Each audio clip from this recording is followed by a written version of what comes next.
Welcome to Access Sportsnet. Lakers brought to you by your Toyota dealers. We make it easy. Chris McGee alongside Danny Green and Big Game James Worthy. Got Allie and Mike Trudell down at the arena. The King returns. The Lakers get their third straight win over the Jazz. Big second half for the Lakers. They win that 73-54. They also had a 41-17 extended run during that third and fourth quarters. Great balance tonight, James. 60% from the field, a season-high 140 points. Everyone involved, and did I mention LeBron James' 23rd season officially started? So a lot of good things. Yeah, I think the best thing they did was they kept their focus. Coming home after a road trip, it's so easy to let your guards down a little bit. Utah coming in here with a great pace, with some players that put the ball up quickly. They didn't mind shooting the three. I thought George was hard, but they kept their poise. And I think the latter part of the second quarter, they started to pick up their defense, and the offense started to gel. And then the third quarter, the Lakers started to play the type of basketball they're capable of playing. Great contribution. Like you said, LeBron came in, really took his time, didn't try to do too much. But the guy that I really thought, for me, I mean, I know Luka did his thing, but I really like the way Ayton is really stepping in and starting to be consistent with this group. They're going to need him most of all. You know, everybody else is going to do their thing, but I think Ayton, stepped up big tonight. 20 and 14, James. Yeah. He was a guy I chose for shoot your shot. Yeah, that's right. Take your shot, Danny Green. Look good tonight. Go ahead and stand on that hill. But yeah, I like what I saw tonight. 66% in the second half. Yes, second half it was a tale of two halves, because the first half, I think Utah kind of caught them off guard, punched them in the face, and they were controlling the pace of the game. And I'm like, if they stay at this pace, I don't know if Lakers can keep up, especially with LeBron James, Gabe Vincent, Marcus Smart coming back and still trying to get their legs back under him, and LeBron trying to get his lungs back. But yeah, second half, you could tell the experience kind of took over. Yeah, it's also, keep going. Yeah, they kind of out-experienced him, but Bron took his time, settled in, was aggressive, but offensively had a great floor game and didn't force it. Got his double digits, and then also got double digits assists. And again, the guy that I chose, DeAndre Ayton, played well. Austin Reeves, Luka did what they did, got to the free throw line. It was all around complete game for the whole crew and company. And I think the fun started happening when LeBron got everybody involved. Don't ever let me take the ball from you. Just keep shooting. Okay, you're the man. Listen, so you guys both nailed it before the game. When I asked you expectations of LeBron, how do you think he'll play? What style? You both said, listen, we're going to see the LeBron James we always see. But you also said, I think he'll feel it out.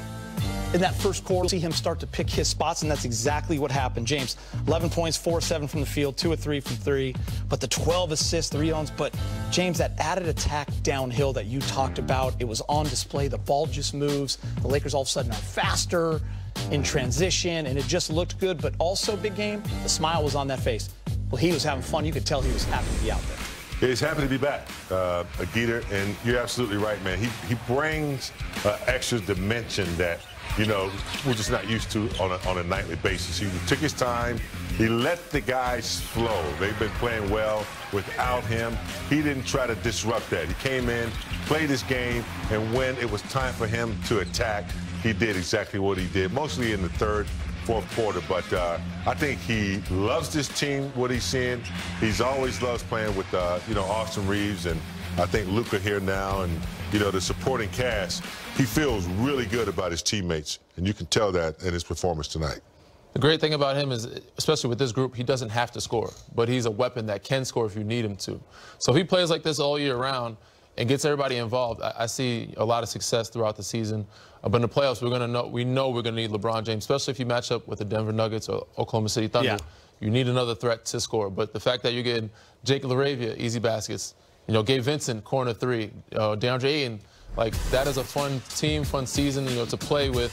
If you get that type of LeBron James, it'll make it easier for everybody else around him, including Luka and Austin Reeves. But again, I know it's going to take some time, but they're going to need him to be that weapon at some point. And we know he's capable. He just has to prove it to himself throughout the season at some point. Danny, I think you were the recipient of one of these crazy passes from LeBron. It might have been in a preseason game, but you said it was the most nervous you've ever been in the preseason because you have to hit that shot. Yeah, you gives you an unbelievable pass, he makes and you're wide passes, open. yeah. There's the most pressure in the world on a wide open shot from an unbelievable pass from LeBron James, because the pressure's on you to hit the shot. And it was preseason. But I've gotten a bunch of passes from him that were kind of crazy, but that one was the wildest one, the most pressure I felt in a game that didn't count. I just felt like we saw a lot of remarkable passes by him tonight. The guy I think that you brought up, James, DeAndre Ayton was probably just in heaven. Yeah. Right? And he was Some of shocked these when he got some of those balls. Yeah, some of He's like a kid in a cookie store. I mean, he's got Luka Doncic to throw him passes. He's got AR to throw him passes. He's got LeBron. You know, a lot of guys can make the pass, but I mean, LeBron he's a safety net because he can come in and just allow people to play their games, and and then he can take over. I saw one play what I hadn't seen in a long time where he got it fast break. That's something that they miss. Him getting the rebound, putting the threat on the defense by taking it full, court. So, yeah, he's going to sit back, relax, and let it happen. And when he has to step up, he will. I think the most important thing is he's allowing Luka to rest. He's allowing AR to rest. Like, they don't have to carry the offensive load of bringing the ball up the floor, starting the offense. Luka can sit out in the second half and not have to worry about I have to get back in the game right away because we're down or because we need offense. We need a ball handler. Same with Austin Reeves. When you have a third ball handler, a third quarterback that's that good, imagine having 3 Patrick Mahomes. It's nice. It's a luxury. It is a luxury. It's a good problem to have. I also want to credit kind of just the way the whole team played tonight. Obviously, when LeBron James comes back, and it's been over a month, it's the first time he's never started a season, there's going to be a lot of talk of fitting in and all that stuff. And the guys just played their game, but I love the energy they had in that second half. Off the bench, too, whether it's Marcus Smart or Jake LaRavia, everybody that was kind of Gabe Vincent back in the mix. But they just played their game and let LeBron kind of figure out when he wanted to do his thing because there's nobody better at figuring that out. Yeah, I mean, for me, I think you go look at some of the bench players, a guy that I love, like you said, Jake. I think Jake is starting to really find the confidence of the coach. Yeah. He's the #1 guy coming off the bench. But I take a look at Hayes. He picked up 15 pounds. You don't think about that much, but 15 pounds, he's stronger, he's quicker, he's reliable, he's a guy that can give you like second chance opportunities. We know what he does on the lob. I think his defense is better than it was last year as far as altering shots or affecting shots. He's not a great shot blocker, but he does put a lot of pressure on some of those shots. If I'm a Lakers fan, I'm happy. I'm excited for what the future has to come. And with this group, I know it's going to be tough playing the Denver and OKCs. But once you get certain guys rolling, I think everybody's playing well right now. Yeah. But if they can get Marcus Smart confident behind that three-point line, this will be a very dangerous team. And there's not many teams outside of those two that I say that they can't beat. By the way, credit to Utah Jazz, Coach Hardy, who you know they've real been well. Man. They played hard, getting up and down, fast, good driving, pace, kicking. Fun game. And marketing, everybody got involved. It was a good, fun game to watch from both sides, and I was impressed. And even though I was watching Lakers, I was watching Utah's side as well and seeing how well that they executed. It didn't look undisciplined. It looked very disciplined basketball and like they were coached well. By the way, Luka had 37 and 10. We haven't talked about him yet. Easy. Quiet 26 from AR. But time to hear from Coach J.J. Redick. We'll talk about those guys later. Brought to you by your Toyota dealers.